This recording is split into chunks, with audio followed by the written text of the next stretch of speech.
mano paro mane jatend piny William Ruto ng'ado mar duoko tije mag port ma Mombasa kawuok Naivasha nyaka e kuonde ma kamago. Joja oko koro nitiere kod achiel kachiel ka entiere e county ma Mombasa. Gik mathoth osebedo kanyo katimore, nitie rombe mag siasa man kanyo, paro manyoro kachiel koda gigo duto matimore motenore nyaka mano ikruok ne chamo mamara gavana moyiere county ma Mombasa mano Abdul Swamad Sharif Nasir. Gigo matimore county ma Mombasa miwane chal mar wach kochopo nyaka sani, rombe adi madhi nyime kanyo to sani weche chalo nade? Aoko.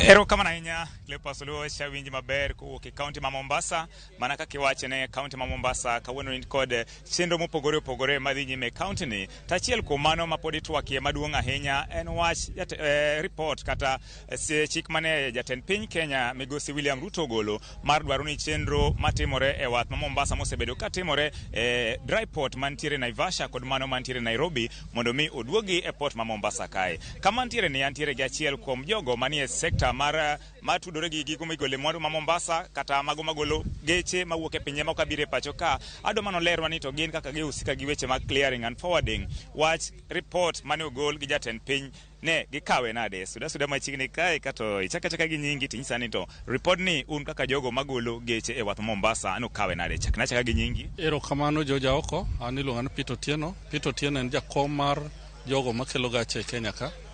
To kalure kod gima ker moluor William Ruto nyowacho warwake yo makare kendo yo makende.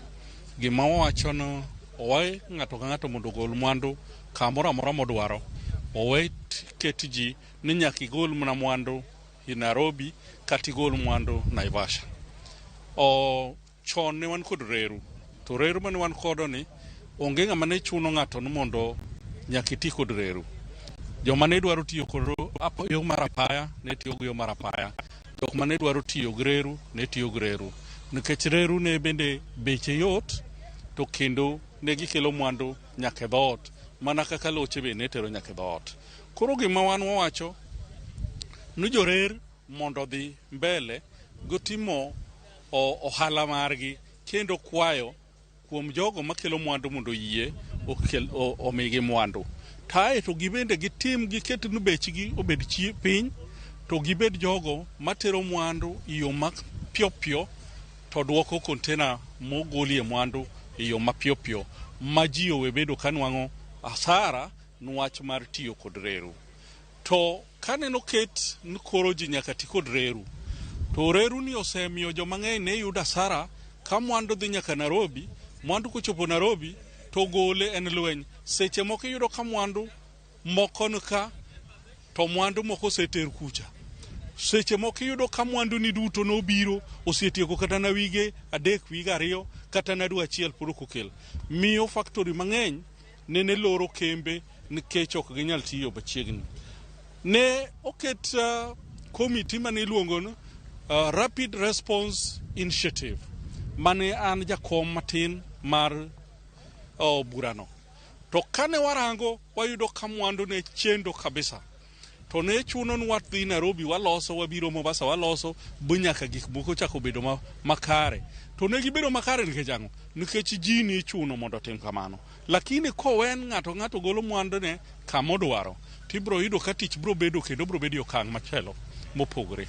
Mane mwako achiel kuom luoro mantiere en ni wach makama kidek chako kelo dhungruok mantiere wath ma Mombasa nikech ikoni lengo maduong' kata okang' mane piny owacho kawo mar gero dry port ma Naivasha kod mano ma Nairobi ne nitie kod dhungruok. Ka koro oduog tije gi te kata ofise koro mag clear te oduogo Mombasa kae okine ka gini dhi chako kelo dhungruok e port ma Mombasa. Onge dhungruok modhi kelo nikech wan kod gik miluongo ni container freight station CFS. Magi nokel gi 2013 nikech gini mane gikonyo port mondo port kik bed kama mwandu pong'ie. To mwandu ne kane gichako tiyo mwandu kosebedo ka pong' e port ma Mombasa nikech mwandu gi osebedo kadhi e CFS. Kanyo ne nitie kembe mane owinjre kod CFS gi mane gikelo mwandu to dhi e CFS gi to gi clear mwandu gi pile pile kaluwore kod agreement mane giwinjre kendo CFS gi ne dhi woko ne gitimo ohala margi gikwayo mwandu ne biro kendo ne gikelo mwandu mang'eny e port to kane nogol gi moko ne chunygi ojok kod biro kwayo mwandu mondo bi e port. Kwatieko wang'e ni jatend piny no wache ayanga nyoro e twak mare mokwongo ne piny Kenya. Akia ni un kaka jogo manie sekta mar golo mwandu e port ma Mombasa be useyudo ni communication be uselos kodu achiel kachiel kinyiso ni jok mantiere Naivasha oduoge Mombasa to ka gibiro Mombasa gidhi chako bedo kanye gidhi ofise mage. Pod ok wawinjo mano to gima wach ni kalure kod wach manyoro rais owacho okonyiso no dhi loro port ma Naivasha. Jogo madwa golo mwandu gi Naivasha bro tero Naivasha. Jogo madwa golo mwandu gi Nairobi bro tero Nairobi. Koro onge gima rais oloro. Nikech kata na Kisumu donge wan kod inland container depot. Eldoret donge wan kod inland container depot. Koro ma okoloro. Gima wacho nuti tich duogo kaka ne en chon. Yes. Rais jo wuoyo maler ahinya. Ng'ama kunyal winjo yo makare. Mano wach no penj mondo wachne. Nikech rais no wacho gi maler odiechieng' ayanga ma wan wayie kod gino kendo warwako kabisa warito jatelo gi lwedo ariyo.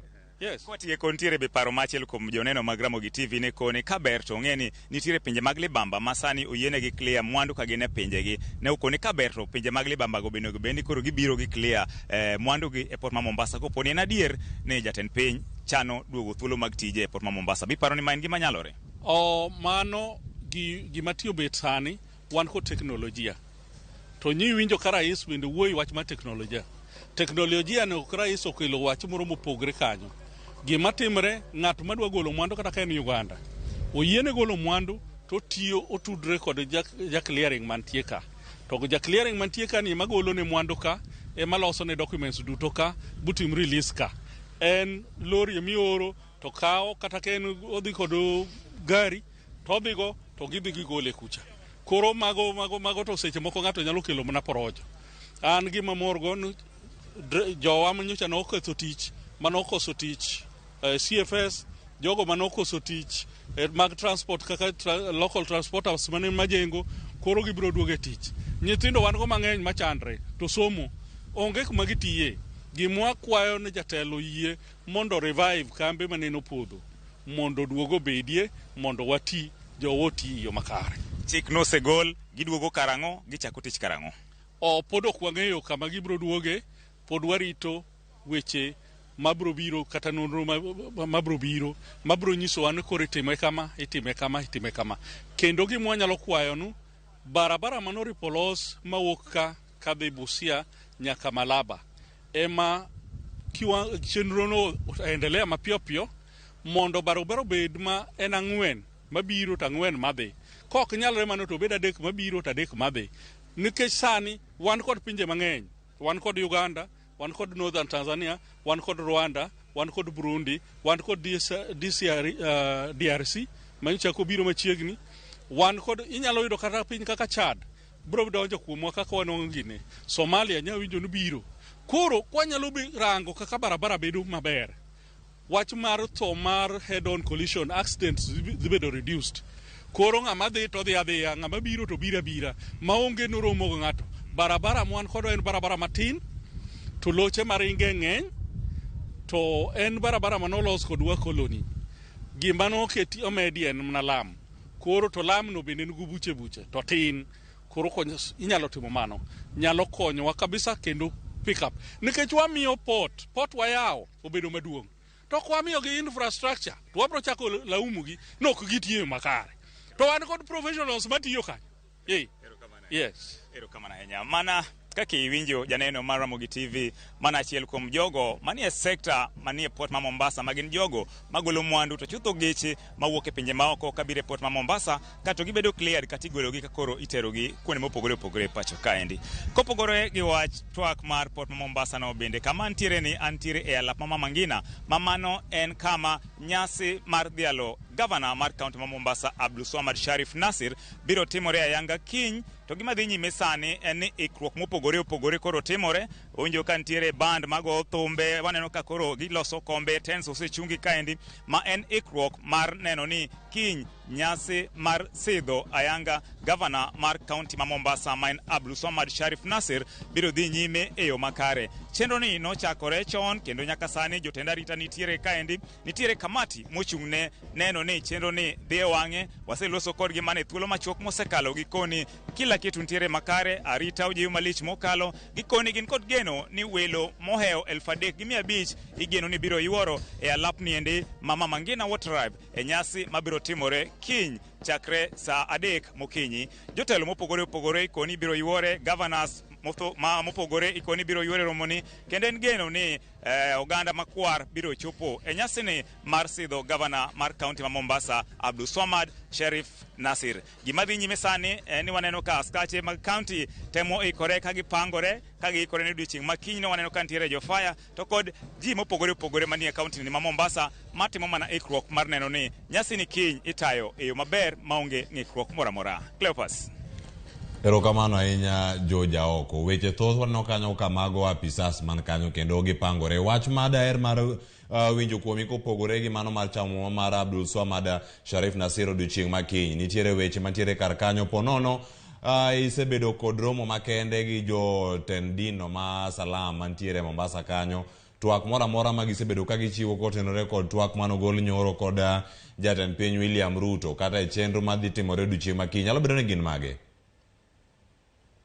Monego beni dhi nyime mana dakika machuok koa kanyo. In fact ka wuok to kanya kamaringe gin bende gikone gidwa go dhogi piny kendo mondo mi gin giwuoye e wi twak mane jatend piny Kenya migosi William Ruto golo to chutho kaluwore gi wach mar port ma Mombasa no. En twak ma ang'eno mako kata okawo pach jodak mang'eny ma Mombasa nikech en achiel kuom lek mane gikoni ne gigombo ni piny owacho chopi. Koro wang'eyo ni gidhi loso ka wuok ka ndi taringa dhi kanyo mondo awinja ni to gito giwacho ang'o. To kata kamano thoth jodak e kaunti ma Mombasa aneno ka okawo wachno gi mor malich mokalo. Cleopas. Erokamano ye Joja oko. Ka waduogo iri ang' ilernwa bende ni welo mage madhi chopo nyasi no mar chamo muma mar Abdulswamad Sharif Nassir, mano gavana moyiere kaunti ma Mombasa, nyakwara Ramogi Juang donge ber. Ka koro watieko kanyo matimore kaunti ma Mombasa, we warang moko matimore kaunti ma Kisumu.